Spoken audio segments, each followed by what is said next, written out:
Welcome to RideFitNow.com. Here's a taste of what you'll see in the Ridefit program. And if you do this warm-up, you'll be able to get on your horse flexible and ready to ride every single day. So I encourage you to do that. Let's get started. We'll start with a warm-up of our neck and shoulder muscles. So let's start with nose circles. I call them nose circles so you don't overextend your neck to the back. But what we're basically going to be doing is describing a circle with our noses. So we get a full range of motion in our neck. If at any point this feels like you get some strain or you feel dizzy, then don't go quite as far to the top. But let's do some nice big circles here, get a nice range of motion in our necks. Breathe deeply, just get lots of relaxation in your neck, and then go the other direction. This feels good.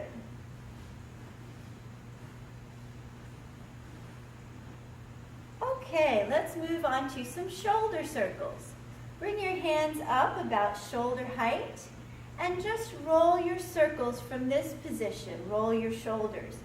At first, this may be a really small motion, and that's okay. If you have lots of tension in your shoulders, eventually the motion will become larger and larger as you become more and more flexible.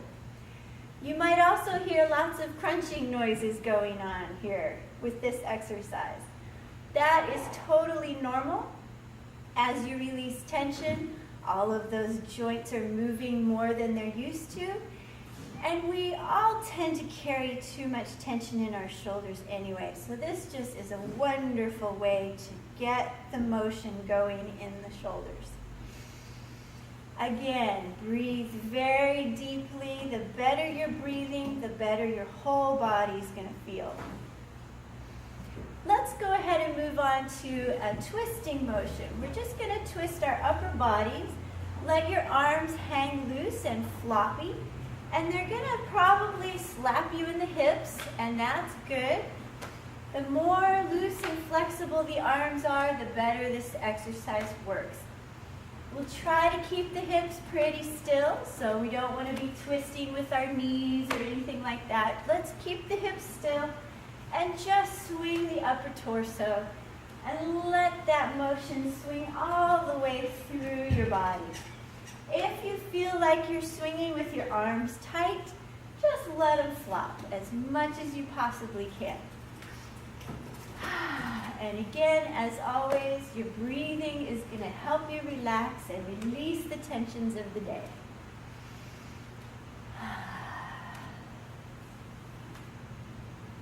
So let's warm up our heart and our lungs even more now by doing some skipping exercise. Now, you may think skipping, that's what kids do. But the reason kids do it so well is it's one of the best coordinative exercises for the human body, and it will get you warm really fast. So a couple of pointers before we get off to our skipping, and that is, first of all, make sure that when you're skipping, you're using a diagonal motion and not a lateral motion. This is going to be a challenge for some people because just like horses, people can become lateralized, but we need to be diagonal. So your skipping should be with the opposite leg and arm. Secondly, as you skip, add a twist to it and make sure that as you twist, you're following the twist with your eyes. Shall we? Let's go skip.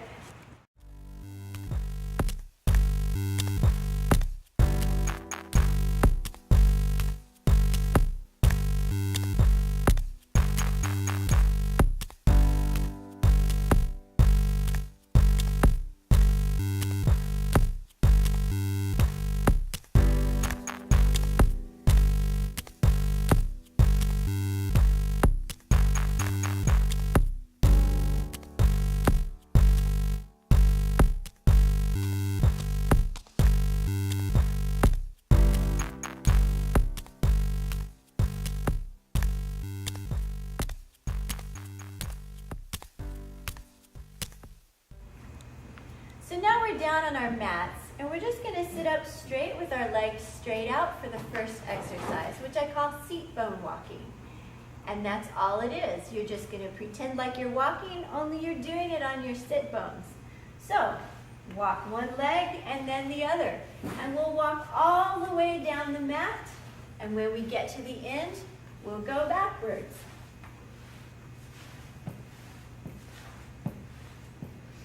It's always a little bit harder going backwards. And one word of caution, if you ride riding with full seat britches, you might find that you stick to the mat a little bit. Now, once you get really good at this, I would suggest that you bring your legs up and a little bit out to the side and give yourself a little more of a challenge. Because we know as riders, the more flexible our pelvis is, the better riders we're going to be. And putting your knees up a little bit is going to challenge that flexibility and really give you a lot more movement in your pelvis than you ever thought was possible.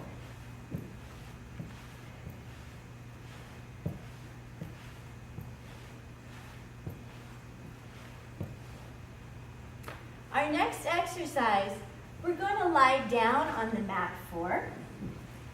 You may recognize this from some well-known physical therapy folks. You just bend your knee at about a 90-degree angle. This bend is really important because it will protect your lower back. You'll bring one leg across with the ankle on the leg that's bent. And then from here, you'll just start to roll your hips. Now it's important that when you roll your hips, your shoulder stays down. So roll from one side to the other side. And what you'll find is as you roll, you're actually going to be walking down the mat again.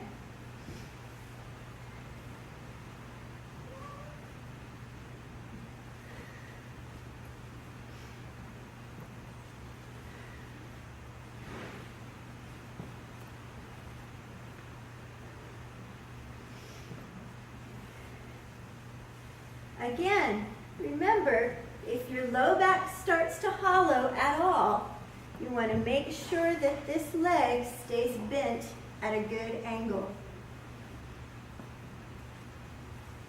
Walk all the way down the mat, and the more flexible you are, the quicker that will happen. Once you reach the end of the mat, go ahead and put your feet down. Adjust your clothing if you need to. Bring your hands up over yourself like this. And now we're going to do a similar movement with our shoulders. Reach from one side to the other. The more you reach, the more movement you're going to get.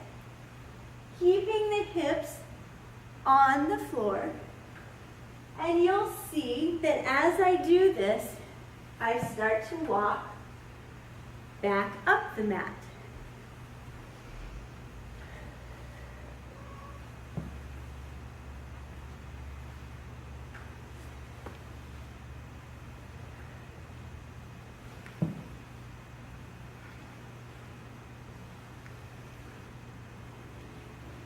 This really gets your shoulders and your upper back flexible. Now that we're back at the top of our mat, we'll go the other way with our hips. Again, but crossing the other leg across this time. Okay.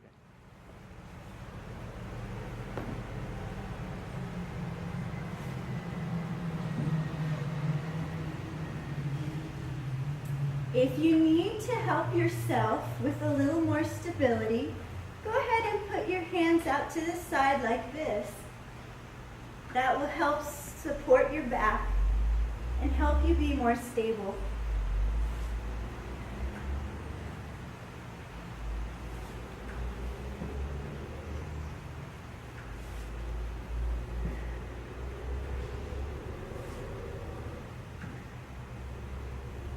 Again, Remember to keep your low back nice and flat.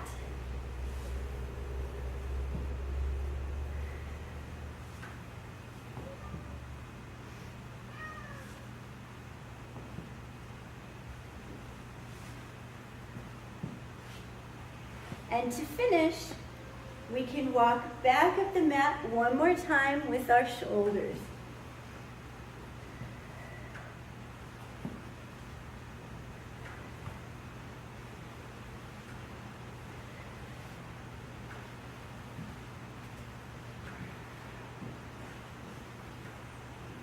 If you find that you're not walking a lot with your shoulders, really reach. Like you're reaching onto the bedside table for something. The more you reach, the more motion you will generate. Our next exercise will be what I call a crescent pose flow. So it's going to be both a strength exercise and a stretching exercise. So we'll start on our mat in a normal crescent pose, which is this. Being careful that our knee doesn't come further forward than our toe on this leg. This is very important for your knee health. We'll hold a crescent pose for a moment or two, and then we'll drop down into a runner's lunge stretch. Now this is really going to stretch our hip flexors, which are always a little too tight for us riders. If you can, bring your body around so that you get a really good stretch through that whole deep hip flexor and psoas muscle. And then press back into a nice hamstring stretch. Now for those of us with tight calves, we're going to feel this also in the back leg in our calf. Really press back, get that nice long hamstring stretch, and then we'll come back forward into our crescent pose. So let's do this flow a few times together. Down to runner's lunge. Press to hamstring stretch.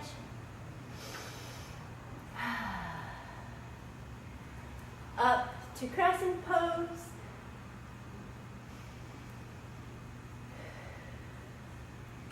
Down to runner's lunge.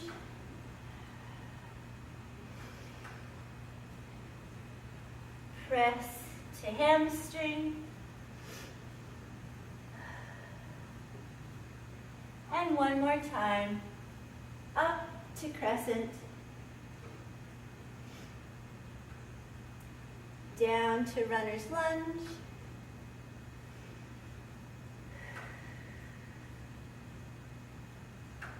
back to hamstring stretch.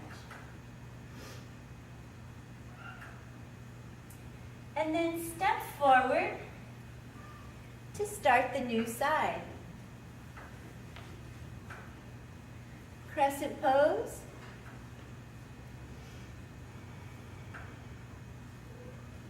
Down to runner's lunge.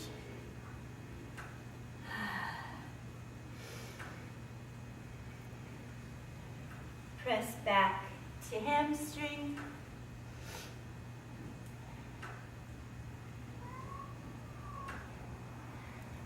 Up to crescent pose.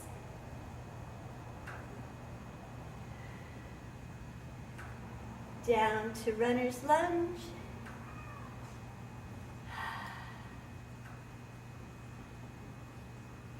Back to hamstring stretch.